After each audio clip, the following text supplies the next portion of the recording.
Hi, and welcome to the Purpose Podcast, the show that helps you to discover your purpose and release equity within. My name is Andre Spence, the Purpose Coach, and I speak, I coach, and I run events. But life wasn't always so purposeful.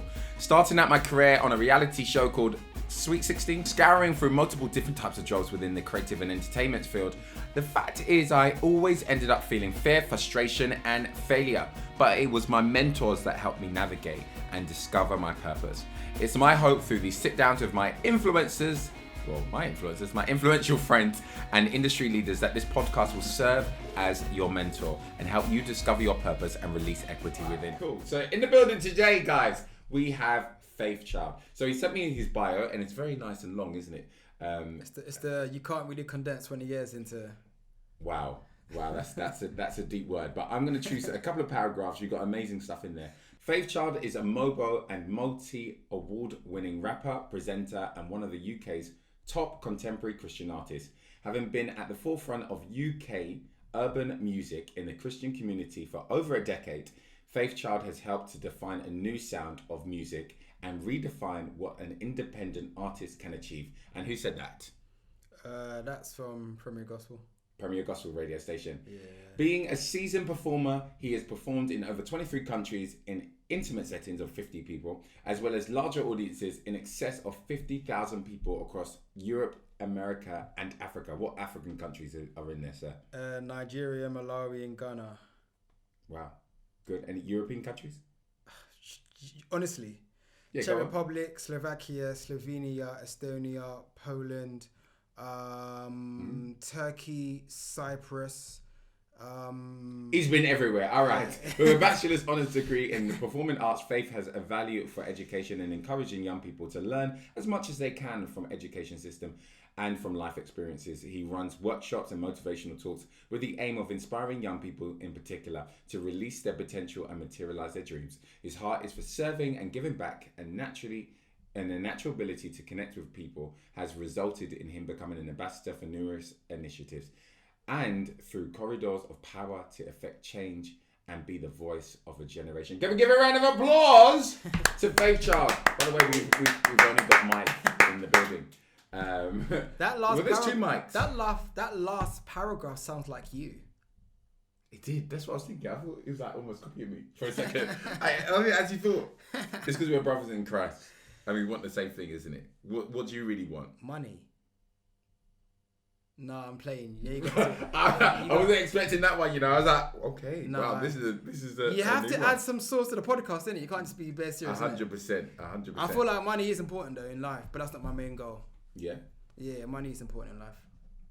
Well, all right, we'll go into your main goal in a little bit. So the way that we operate here, guys, is that I have conversations with these, like just my cool friends and influential industry leaders, just to kind of unpack their story, hear the story, gather the principles so that you can really have those conversations that matter to help you to release equity within. So Faith Child, how did we meet? You was talking a little bit earlier and I was like, wow, we was trying to work it out. We was like, you said 5 years and you said 2011 and then we said 2010. How was it? Yeah, so I remember 100% 2010, my concert at the Indigo with Victims on Governor B. That was actually August the 13th, 2010. I remember that. Decent memory. And I remember at the end of the night, you offered to get me Nando's because you had a Nando's black card that day. And if I remember, I think you came as Andre, but you also had the MOBO hat as well. Okay, yes, if I'm correct. So yeah. So definitely my face, as you said that, I was like, oh my gosh, Andre. And I didn't actually have a black card at that time, by the way. It was just more of, I had the connection with the brand. So nice. I didn't need a black card. I just say my name, blood. Yeah. FYI, for the record, I was in Vapiano's probably October times, and Andre saw me. I was on my ones. I like eating by myself, and Andre was with a friend. But no, you were mentees, I think. You've only got mentees. And he said, have you paid yet? And I was like, no, you pay when you leave. He's like, all right, fine, let's go. I said, what do you mean? He said, oh yeah. So he called the manager, said, yeah, this is Faith, blah, blah, blah, YP's bill. Then the guy was like, yeah, I can wipe bill, but you have to take a picture with drink. I make you drink. I was like, fine. And he made me a drink. I posted it. Thanks, Pianos. And I got my free meal. Way. So big up Andre. We're going to be eating there after here. Praise the Lord. They don't kick me out. So yeah, we got Nando's. Yeah. So that was definitely 2010, August the 13th was definitely my earliest memory of you. Yeah, cool, meeting face to face. And you've seen you develop as well. Yeah, bro, seeing you develop is phenomenal. Because I remember meeting Andre at the event. Then I learned you were the Sweet 16 Andre. Yeah. So I didn't have to go back. And then Andre the artist. I still got some of your songs on my laptop. Can you? Oh my God. I'm just going to escape to Vapiano's right now. And then seeing Andre now, the Purpose Coach, and then the Purpose brand expanding, and now we have the Purpose podcast, is a phenomenal journey and growth. So congratulations, bro. Thank you so much. As you know, it's just not easy, but we give God thanks. It's not easy, but how do you say no to Andre? How do you say no? You can't, Mr. Black Borrow. He's bringing it back. Okay, enough about me. Michael, when were you born? I was born on March the 5th, 1989. I like to say March the 5th because it sounds so silly you remember it. It sounds so silly you remember it. Do you remember it? Yeah. Cool. Exactly. March the 5th, 1989. Yeah. All right, cool. And give us the story from when you was pushed out the womb. Yeah. Or maybe before that, because I saw a little bit on your bio, which I've read into just now. Yeah. So the night I was conceived, my mum had a coil in her, which means the stork can't bring the egg. So she wanted to have an abortion, and while she was in the clinic, she wanted to have an abortion. Yes. So she had the coil because she didn't want children. Yeah, and I still came through because I am I, God is God. So she went to have the abortion, and as she was there, I am I, God is God. And as she was there, God audibly spoke to her for the first time and said, "Don't abort the child." Wow. And that's the first time she. Well, she was in an abortion clinic. Yeah. Hey. And then she was like, "I'm a single mom, poverty, domestic violence, 4 children. How can I cope?" And God said, "Believe, have faith in me, and I will show myself to be God." So I was a faith child. So I use my name and story to inspire people, So let's go back, and now it's deep because I remember in 2010, this was the first time I kind of got to experience. I'm from originally Jamaica and obviously Africa, but my grandparents were from Jamaica, and I remember everybody seeing your mum, and everybody just started to lie on the floor, and I was like, I need to lie on the floor, like what's going on? But now I know that's a sign of respect as well, and so she went from the lady being disheartened to actually being honoured. Yeah. God said, "Believe, have faith in me." Yeah. Believe, have faith in me. Yeah. And I'll show myself to be God. So I was a faith child. So I use my name to inspire people, in which you might be a mistake, like I was a mistake, but God never makes mistakes. You know, and the fact you're alive today just shows God has a plan for every single person. Like I'm just a mistake, and I performed in over 23. I think it's like 27 countries now.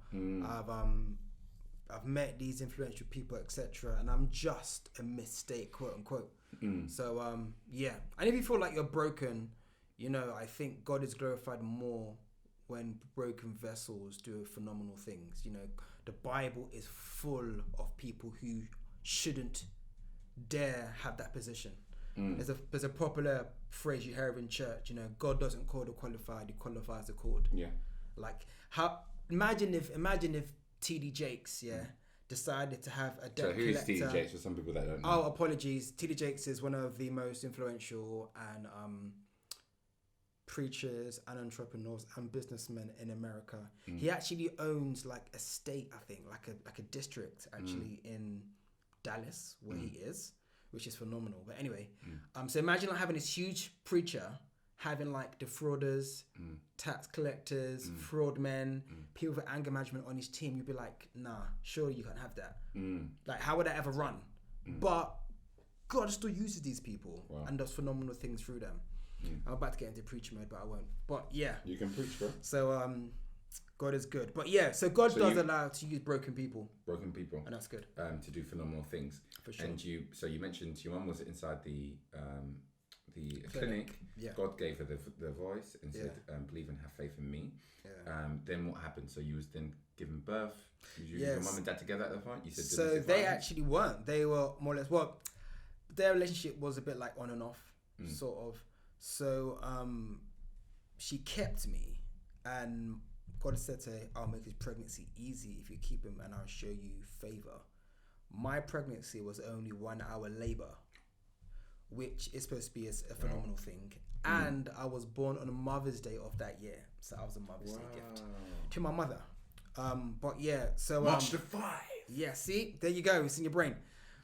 So yeah, going back to family. I'm the baby of 5. I'm not spoilt. I'm adequately catered for. Amen. So when my siblings had like Bart Simpson trainers that had like kickers, Well, I came like towards the end of the poverty streak. I get what you're saying. Like my sister always says, "Oh, when you came along, there was carpet in the house." I don't understand. Yeah, apparently they got some money. But yeah, so to buy carpet. So yeah, but like growing up was cool. Definitely. So primary school. So we're going into primary school. How was that for you? Primary school was brilliant. Because of my birth story, I always had a consciousness and an awareness of God. So I can't really put my hand upon when I became a Christian. I could tell when I got baptized, but when I said, Jesus, forgive me for my sins, I can't. But I do remember when I was... Did you have there was a particular time that you was aware of God? You said that you was always... From the jump. I did a 40-day fast when I was age 8 or 9. I was doing that in primary school, and I was like, I'm fasting, I gotta fast, you gotta fast, because my church was like, Andre, you need to eat. I was like, no, I gotta fast, everybody's gotta fast. I was doing that. But yeah, anyway, so primary school was pretty cool. So he was basically Jesus at 8 years old, 40 days. Bro, if Jesus... Did the devil come to you at the end? No. If Jesus was to come back today, like, if God was like, let's bring a second one, it probably would be me. Okay. but I don't believe in that doctrine. Hey, that's good. I'm glad, because this would have been a caption for it.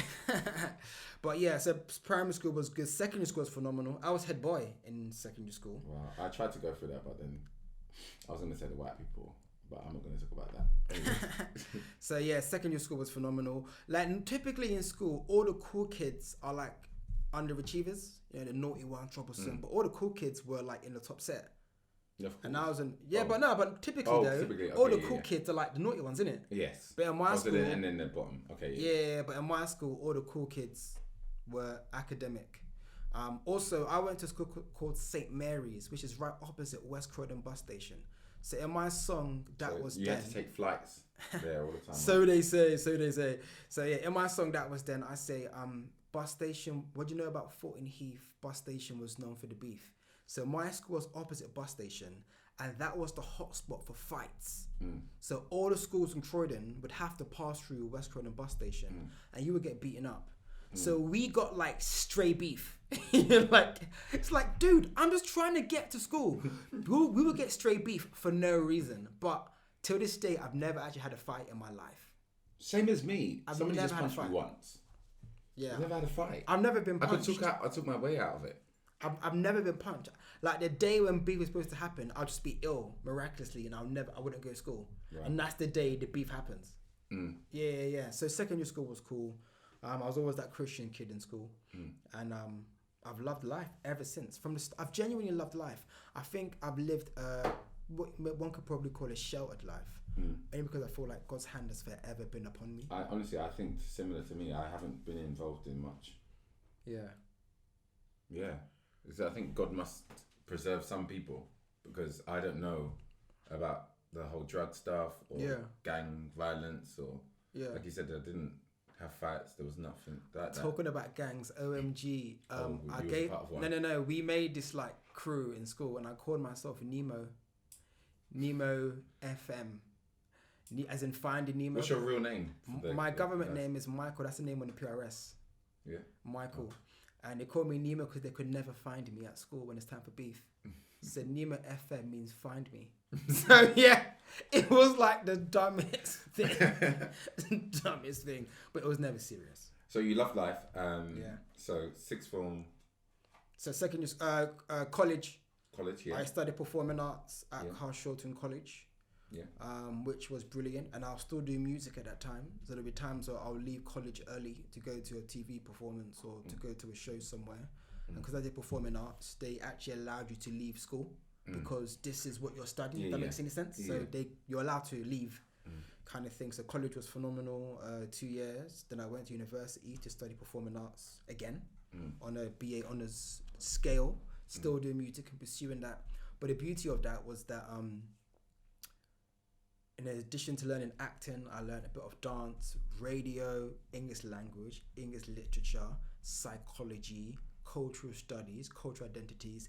We had to learn so much so you could understand the mind of the character you're playing, which I didn't know on a college level, if that makes any sense. Yeah. In college, you don't go that much in depth, but in uni, you're learning about Sigmund Freud and psyche and all this kind of stuff, which is phenomenal.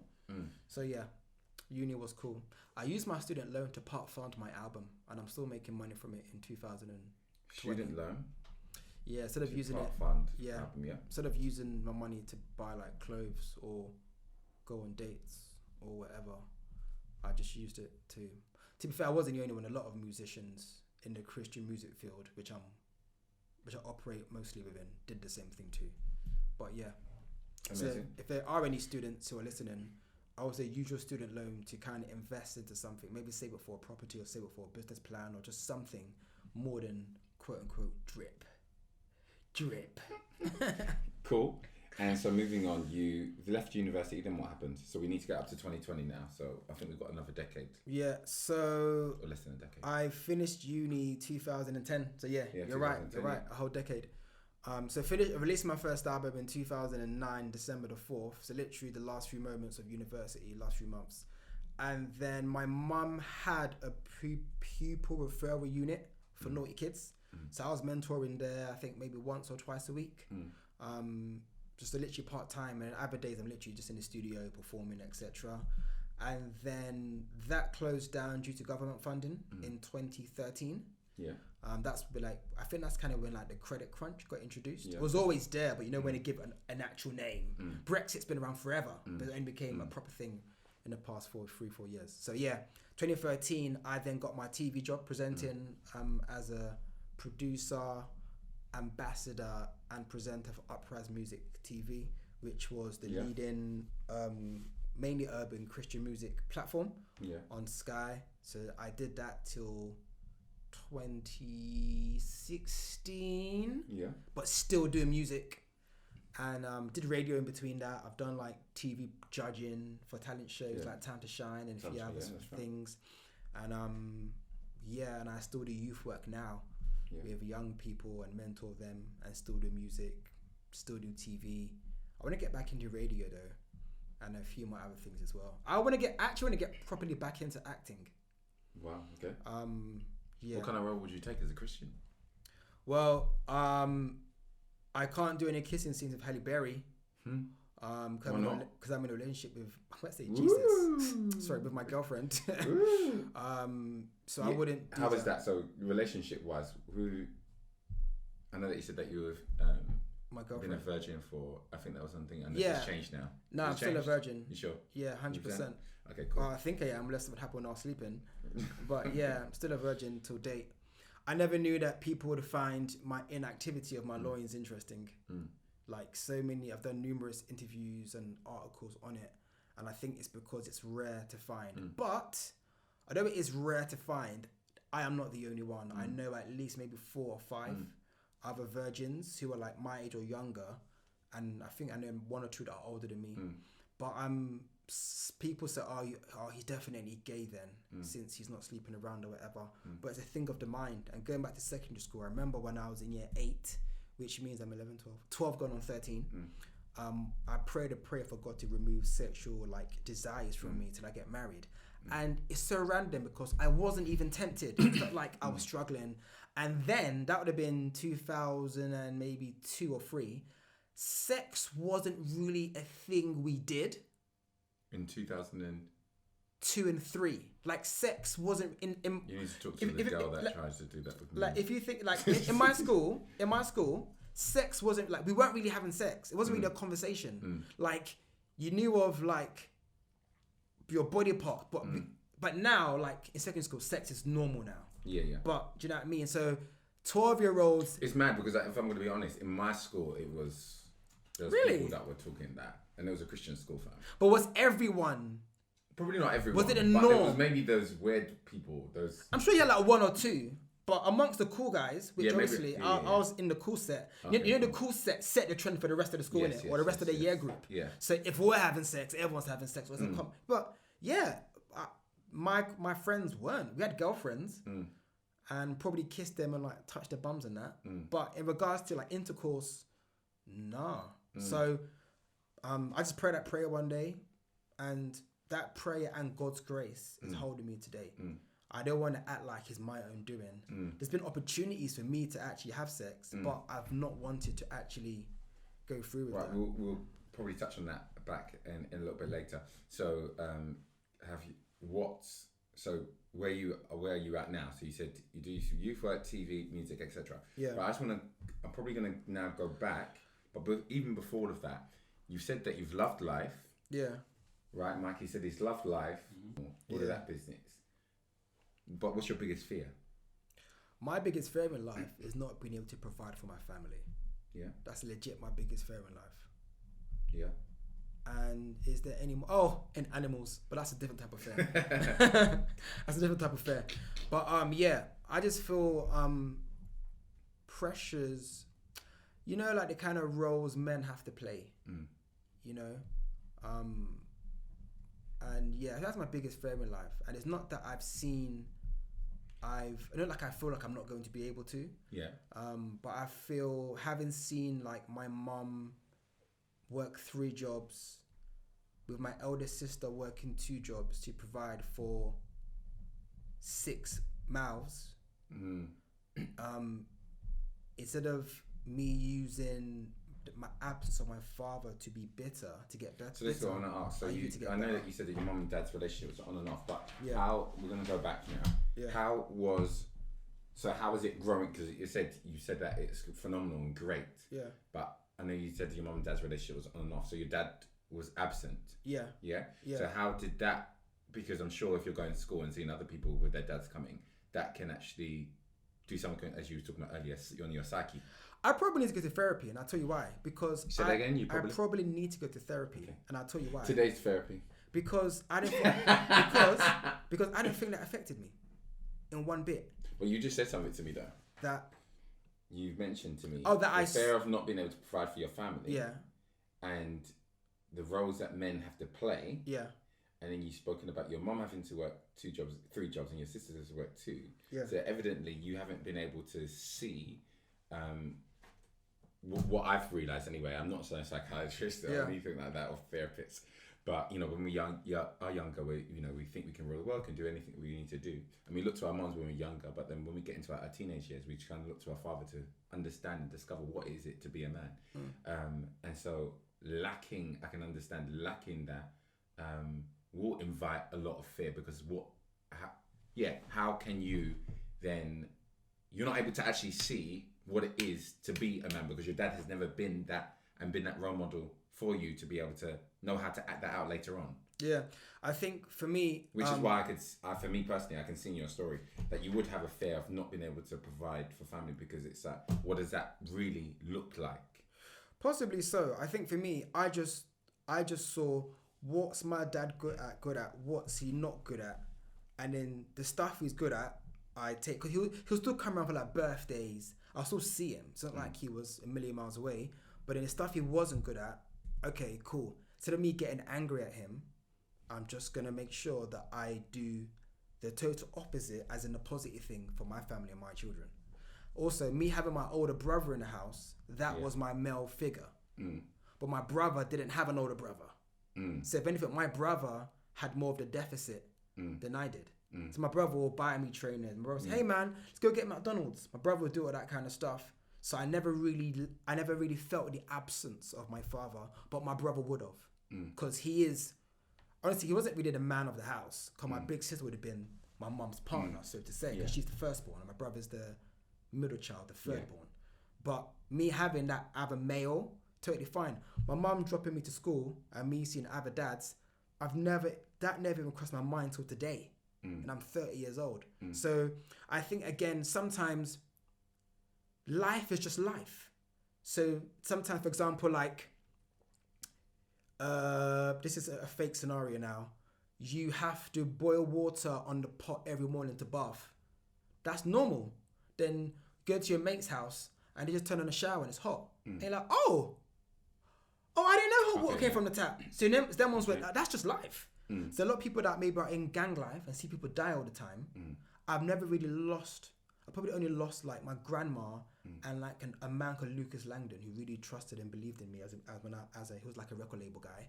Other than them two, I've never really lost anyone close to me. But I know like 19-year-olds that have lost like 5 to 10 friends. So death is normal to them. It's the norm. But for me, I've never lost anyone as opposed to my grandma and my good mate. So stuff that's life is just normal to me. So like growing up with two parents in the house, that's normal. But so me having just my mum and my siblings, that's normal. So I never really kind of felt. But it doesn't mean that deficit. doesn't affect you just because becomes your norm. It might not affect. It probably did affect me in some way, but that deficit. What ways do you think it did? What ways do you think it did? So, for example, maybe like the conversations a father should have with their son, like maybe like financial planning, or maybe okay, let's have a trust fund for your child. And do that. These are seen to be conversations a man should spare lead. But then I've had these conversations with my mum. So my mum has played both roles. But there's only so far. Let's be honest. There's only so far that a mother can actually do that. But I'm sure I know your mum would have. It's been utterly fantastic. Yeah. And I say from my perspective, my dad has always been there. Yeah. But there's some things, as you know, we're in the office of my mentor. Yeah. And there's some things that he's been able to also add to me. Yeah. That my actual father, he's been fantastic, by the way. That's me doing a disclaimer, but there's some things that he's been able to do, like the financial thing, like I have an accountant because of him, kind of thing. So, why did I say that? But I'm talking about what are you talking about again? Don't worry, we're editing. Basically, a mother can only do so much. Yeah, 100%. But then you can even have like your father's a great example, great man, president. That's what I'm saying as well. Your father's a great man, but then it might not be. But that lack of what he did in some of those areas, it was. And as you said it, I think it may have been normal. It was only until I was then introduced to realizing, no, this is what you actually also need. And then then again, why are certain things supposed to come? Like, why should a man or a father know about this? Yeah, an adult, you should know it, but it's like, oh, your dad should tell you that, not your mother. It's like, why? I get you, but there are some things that I've seen with my mentees that they, because of how our families are, even if you just take in our black culture and how oftentimes the dad doesn't really say anything, right? It depends. Okay. It depends the dynamic of that household. But oftentimes the dad is usually from what I've experienced and from what I've heard with a lot of people, they kind of take a little bit of a back seat. They provide, yes, but emotionally. Yeah, if it's in emotionally, I'm African, Nigerian. That's what I'm trying to say. Quite often, fathers don't show their emotion towards their children. Probably even towards their wives, as well, to some degree. So in that respect, yes. And I've seen that screw a lot of young people up. And I know, like for example, in my church, I say all the time, we are so blessed to have active fathers, like fathers that would change their babies' nappies. Right. Fathers that will come church early and set up the auditorium. That are ushers. That typically your jumper that says Gap on it reminds me of when I was in year 6. What, Gay and Proud? No, Gap. Oh, just in general. Okay. Just in general. In school, that's what they called Gap and Gay and Proud. Or you could say God's awesome power. I don't know. No, because that was like that. Because my primary school was non-school uniform. So it was like all the cool people. It's very trendy kind of school. So all the kids had Gap jumpers, and I knew it cost like £30. So it was a lot of money. Talking about kids and school, my nieces actually brought me this hoodie for Christmas. Like a couple of years ago. Big up my nieces. Thank you. Big up your nieces. Yeah. Can I ask you a question? Sure. So because of your dad, do you feel that that's impacted how you relate to God? I can't tell you yes or no. Because, so, for example, you don't really expect, like, you know that your dad loves you, right? But okay, I know what you mean. So, for example, I know some people who can't see God as a good father because their father wasn't good to them. Okay, yeah. So, for me, I've never had to run to God because my dad had let me down. So, therefore, I don't feel like my relationship or the absence of my father made me trust in God more. It never pushed me towards God. And I have to say absent loosely, because my dad wasn't living in the house. But if I call it, or my mum calls him saying your son needs you, he would turn up eventually. There'll be times where you I like you fall said asleep after taking a couple of flights. Fall asleep at the window ledge. Yeah, he's coming at 5. Bro, on you Thursday. You could not tell me that stuff does not disturb you though. Doesn't. For me, it didn't Mike, disturb me though. You didn't have your dad around all the time. How did that make you feel? The thing is, I see it from 2 different points. I agree that when something's normal to you, like it's the norm. So like it wasn't until I had like my 2 friends from secondary school and I went to both of their houses and they had both sets of parents and they used to do stuff like sit at the dinner table and eat food together. I was like, this is different. And they were both white as well, so I was just like, okay, this is just very different. And then, but at the same time, I was like, okay, this is my norm. And it wasn't until like adulthood, I was like, okay, like similar to what you said in terms of like when you're growing up and you're now becoming a man, I was like, oh man, I feel like I don't really know what I'm doing. And even though my mum has like good intentions, there's only so much my mum knows about being a man, but she doesn't fully know it because she's not a man. And then you're relating to God. Even that, but it's just like I get me like the whole. This one has been sheltered. But I think it's kind of refreshing to hear that. Yeah. I mean, who knows? Maybe in the future there might be, like you said, like we all need to go to therapy. Yeah, I feel like we all need to go to therapy. Yeah, like I think it's the whole thing of okay. At the time, it was fine, but it's I guess how these things affect you in the future. Because I know now, like, and because my situation has changed, and I've had to like do things outside of like okay, what my family may want. I'm just like, okay, I'm gonna do this and I'm gonna figure out stuff for myself. Now I'm able to be like, oh, okay, I can see the effects that this has had on me. But before, I was like, oh no, it's fine. It's normal. When I think about expressing emotions, I was like, oh, I don't really express too many emotions because I'm just someone who's practical. I just like to get on with it and find solutions because emotion, not that emotion is weakness, but people can be stopped by their emotions. That stops them from doing stuff. And it wasn't until later, after a relationship here and friendships and talking, people like, oh, Michael, you don't actually express your emotions that much. And I was like, no, what do you mean? Like, I'm always there to like comfort you and stuff. And it's like, yeah, but you don't really express. And it wasn't until then I was like, oh, I'm mad. And then I asked other people and they were like, yes, kind of the same thing. And then it just got me thinking about, so certain things that can be your norm, but then maybe it's not until you compare it to something else. I'll even compare it to myself. Like I remember, it was always the norm. Like okay, one of my mentors, this one here, I said one time he texted me. I think it was last year in September. I said, thank you so much for your investment in my life. Like sir, like I really want to thank you. He said, most obligated and proud of you, son. I was so shocked. I had to call my brother. I said, and it's not disrespect to my dad again. No, he's fantastic. But I said, has Daddy ever said that he's proud of you? He's like, I can't remember that. And so I didn't realize how that it's obviously also been affecting me, because it was only until I witnessed the reality of the lack of that kind of affirmation that meant that I would still try and chase to essentially please my family to become somebody that they're going to be proud of. And I've seen it with a lot of my mentees where the parents haven't necessarily affirmed them enough, even if they've got 2 parents, and it kind of has screwed them up. And I don't mean screw them up in a negative way. Yeah, I do actually. As in, like, they end up trying to keep trying to become someone when you are already someone in Christ. Yeah, right? My mom is a phenomenal affirmer. Awesome. Like, my mom has done, and she's 61, 62. Till today, she still rides for her children. She would do anything for her children. She affirms us. If you want to pursue anything, she's like, we're doing it.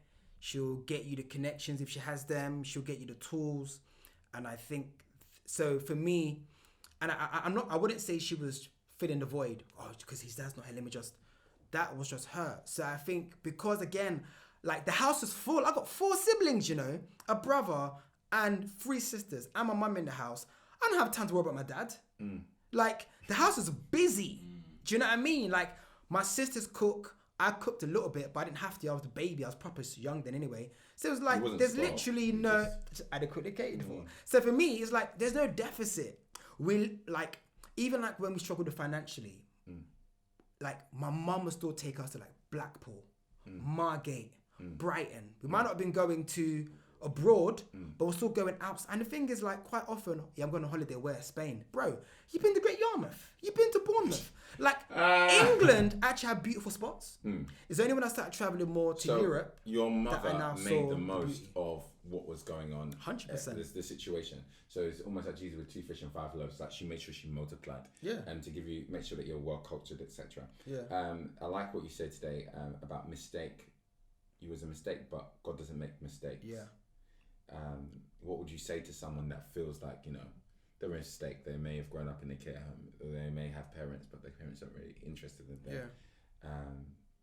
And I do believe a lack of that, knowing that they're not a mistake to God, means, you know, that they increase with suicidal rates and things like that. Yeah. So what would you say to someone that feels like they're a mistake? So I can only sympathize. I can't empathize, unfortunately, and I can only understand you to a degree because I haven't been through the whole care system thing. But I can tell you that God loves you and has a plan for you, and you're like, well, where was His plan? You have one parent. But one thing I've learned though, and it's not to like kind of sound really like holy or sound like very like optimistic, is that some people are actually better off not having their parents in their lives. Oh, wow.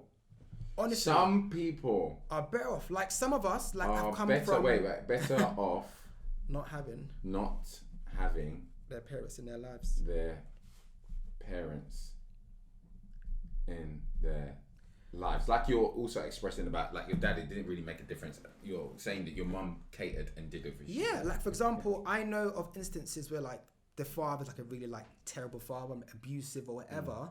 You don't need that under your roof. Wow. You're better off being raised by a single parent, whether it's the mother or the father, because sometimes mothers are a bit weird sometimes. I know maybe like 3 or 4 people who are raised by their fathers. Yeah, but mainly it's normally the mother that's left to raise the children.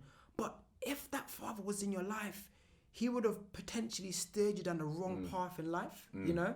And I think, again, there's a scripture that says, comfort others with the comfort you received. So because I have been that child who was a mistake, whenever I go to schools or conferences or concerts and I share, people, oh my gosh, I was a mistake like you. And then I now say, but God never makes mistakes. And they're like, wow, this guy's on stage, look at his life. Oh, there's hope for me. So you believe that God uses pain? Yeah, Ashley John Baptiste. Yeah. I think you know of him. Do you know of him? That name. He was on X Factor many years ago. Yeah, I know him. Yeah, and he was a Christian guy that didn't want to celebrate Halloween things. So he left X Factor. Now he's doing like some BBC News presenter and stuff. That's right. He's come from the foster care system. That's right. So he can relate more. Have you got his contact? I do actually. I can. Yeah, please. So he can relate more to a child, an adult that's been through the foster care system, and he can actually speak from an empathetic. Right, angle. I think we've heard you now. Let me keep going. Thanks. Yeah. I like what you said about broken vessels do phenomenal things. Yeah. What would you say with regards to that? Like, God doesn't need you to be perfect. He doesn't need you to be... You take that over. God doesn't need you at all. You know, God is actually glorified more when God loves... God and everyone loves an underdog story. Moses... God and everyone loves an underdog story like this. Moses had a stutter and God said, you'll be my mouthpiece. Beg your pardon? No, I'm not. I wouldn't even choose you. But God knew he was going to back out, sent his brother Aaron, however you choose to pronounce it, to be his spokesman for him. Like God chooses broken vessels. King David, another guy in the Bible, a man after the Lord's heart. Do you know how much passer this man did? Should have been at war, didn't go to war, stayed at home, saw a lady having a bath, I want her, told her, had sex with her. She was fertile, got pregnant, tried to cover it up, sent for her husband Uriah, who was at war, to come sleep with her. He said, no, I'm at war. Okay, I'm going to kill you. Got him killed at the battlefront just so he can now take his wife. But yet he's a man after the Lord's heart. Excuse me. Yeah. And he's like a psalmist, like a minstrel. Go and let your favourite worship leader do that. He's getting cancelled on Twitter. He's getting cancelled and blocked. Do you know what I mean? So God loves to use these broken vessels for his glory. This is good. God loves to use them for his glory. And so God loves you in broken vessels. Do you think you're just a really... Because I've seen you fly in the air when you're like literally on the stage. So So has God always made you? Well, He's obviously made you fast because you came out of the womb within 1 hour. Yeah. So do you think He's just made you in the character? Right. Let me get to the point now. I'm making this up as I go along, guys. Do you think that's how He's designed you to be eccentric, to be the performer? Do you think that's how God wires some people? 100%. And we have to understand we all have different graces. For example, some Christians have the grace to be local, some have the grace to be global. It doesn't make anyone more important than the other. I always go back to like KFC and Nando's. They both sell chicken. They both have wraps. But KFC might be maybe like a quick thing, like, oh, I'm on the way to train station to grab something. Or Nando's like a catch-up. But they both fed you. You're both full, you know?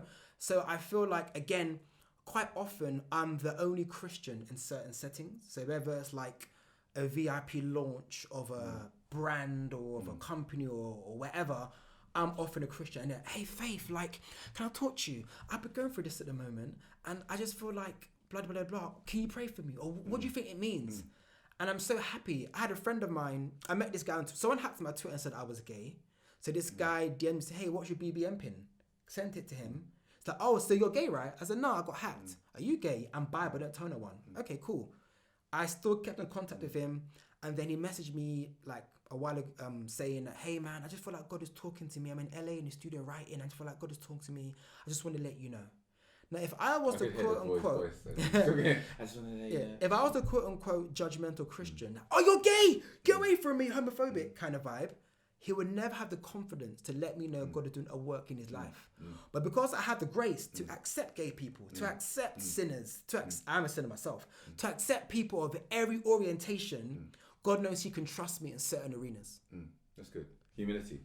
But God can't, I won't say he can't trust, but God knows that if he puts Sean in an environment with homosexual people and quote unquote sinners, people who live in sin, he will be too judgmental and he will push them away from the faith.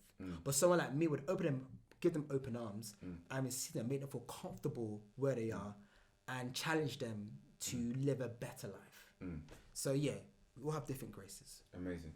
That's good. That's good stuff. And well, it kind of leads into this. So the other point that I circled. So how is it being called gay? He must be gay because he's not having sex and things like that. How did you deal with all of that aspect? Totally fine. I can say your name is Sean. You know your name is Andre. It's not going to change who you are. Identity. Yeah, people can say I'm gay. Ask my girlfriend, mate. She knows I'm not gay. I know I'm not gay. A girl actually told my mum that I was gay. I wouldn't go out with her. It's like, yeah. Who is she? You wanna get that out? She's apologized now. But my thing is like, if the Daily Mail did articles saying I'm gay, I genuinely wouldn't care because I know I'm not gay. I'll probably be upset if the rumor starts affecting my pocket. But something I'm gay is not going to affect my pocket. I can say I'm not gay or I'm exactly not X, Y, Z. Exactly what I was saying to somebody the other day.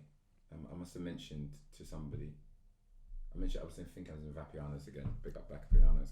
And I mentioned something to a girl about something about her character, and she was like, kind of like, oh no, I'm not that. But the fact of the matter is, if you are secure, it's like, you know, if you are saying I'm a Chinese man, then well, come on, let's be honest. I was about to say something, sorry, you know. If you said I'm a Chinese man, I'm not a Chinese man. If you said I'm Muslim, I'm Muslim.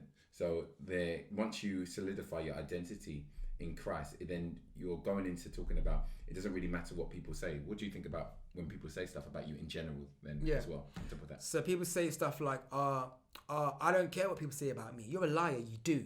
You just, that's the reason why you're saying it. But you just shouldn't care. You do care. That's good. But they don't care to you, so you shouldn't care. I don't care what people think, because when I say, Andre, you are phenomenal when you did your purpose. Oh, thank you, bro. You do care. If I say you're crap, it was whatever, you're just a hater or whatever. No, you do care, but you should only care about the opinions of those who actually care and matter, and those who actually care about you. In this social media era, they will love you tomorrow and loathe you the following day. They will hate you tomorrow. So you can't. Human beings are fickle. But I feel like once you know who you are and you have a good circle around you, if you say, Michael, you're arrogant. No, I'm not. Call my friends, bro. Be honest. Am I a bit arrogant? I'm like, bro, you know what? Sometimes you're a bit arrogant, you know. Really, raw. Oh, okay. There's some cupcakes over there my mother made. I hope you're gonna eat one, and some brownies. Oh, thank you, Mum. I appreciate it. I will take some.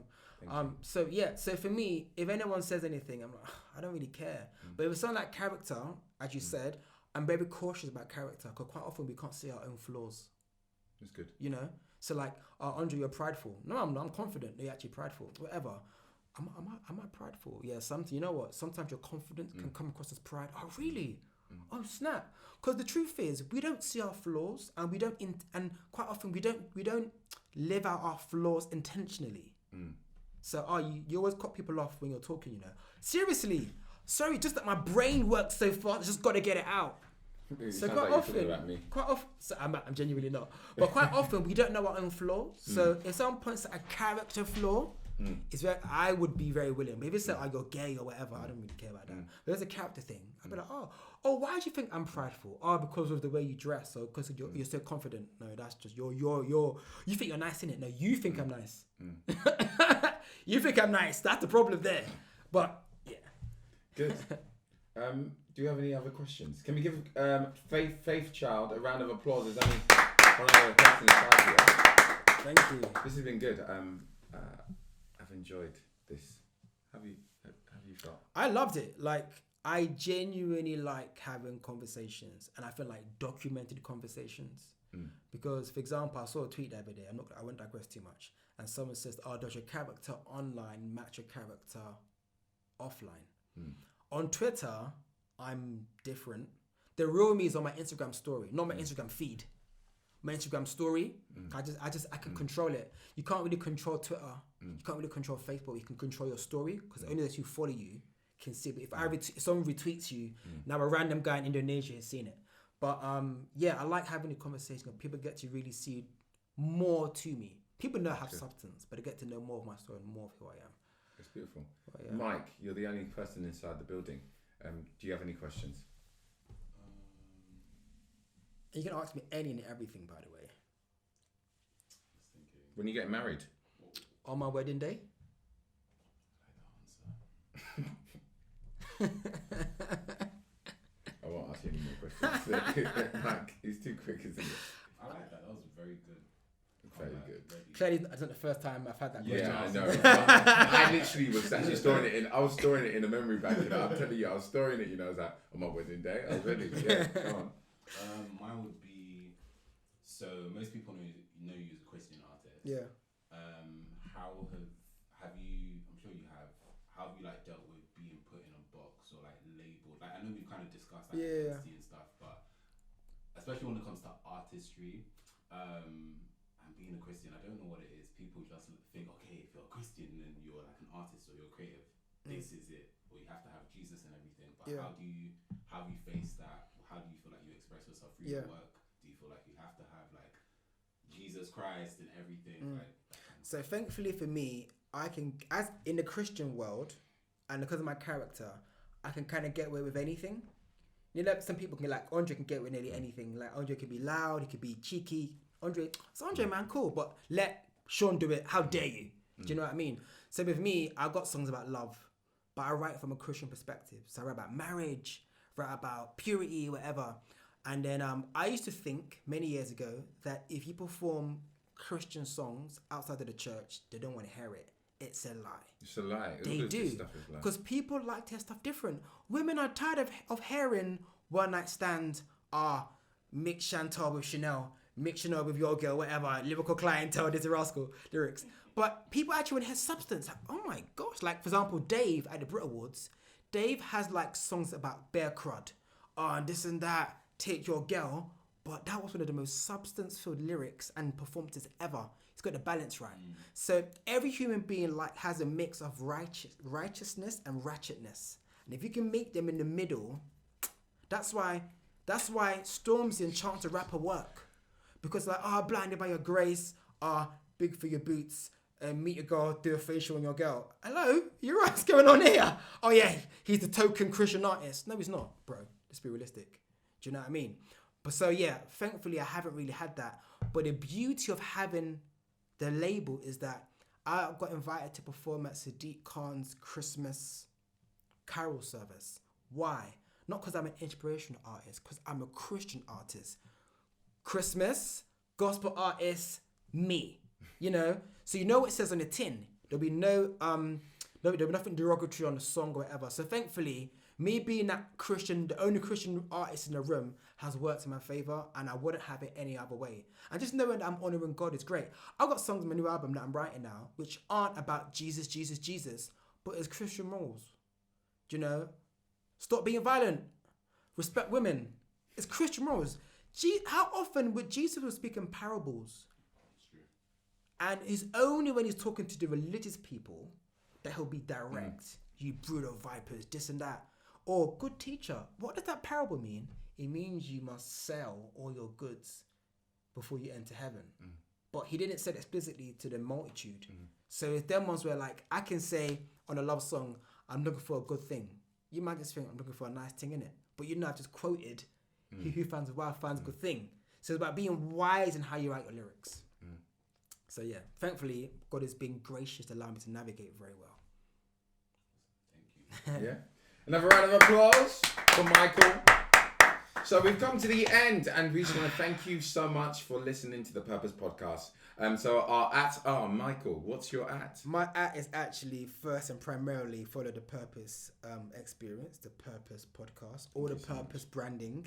Then follow Andre Spence. Then follow me on Instagram, Faith Child, or on Twitter, Faith Child Music. I post a selfie nearly every other day. So if you want to appreciate some nice melanin Nigerian skin, then check out my selfie every day on my Instagram story. Good man. And just to update, the at for us is the Purpose Podcast _ on Instagram, and on Twitter it's just Purpose Podcast _. And yeah, at Andre Spence. And we've got a Patreon account. And so if you go to the Patreon website and you type in the Purpose Podcast, I'm sure you will see it there. Until next time, guys, make sure you subscribe, like, comment.